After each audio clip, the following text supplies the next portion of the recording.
విష్ణువు యొక్క అవతారములలో ఏకవింశతి అవతారములను ఉన్నాయి. 21 అవతారములు.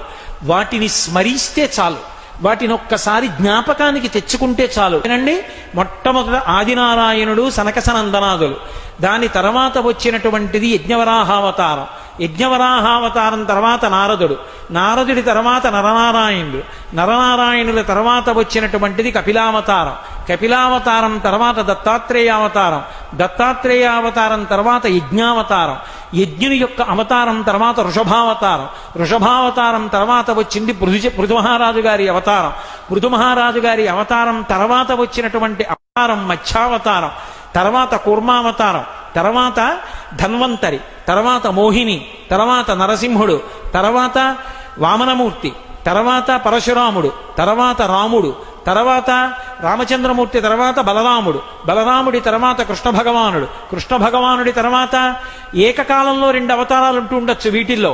కృష్ణావతారం, కృష్ణావతారం తర్వాత బుద్ధావతారం, బుద్ధావతారం తర్వాత కల్కి అవతారం. మొత్తం 21 అవతారాలు. రాసుకుంటున్న వాళ్ళ సౌలభ్యం కోసం మళ్ళీ ఇంకోసారి చెప్పాను, 21 అవతారాలు. ఈ 21 అవతారాలలో గమ్మత్తు ఏంటంటే, ఒక అవతారం ఉండగా ఇంకో అవతారం వస్తూ ఉంటుంది. పరశురామావతారం, రామావతారం ఏకకాలంలో నడిచాయి. బలరామావతారం, కృష్ణావతారం ఏకకాలంలో నడిచాయి.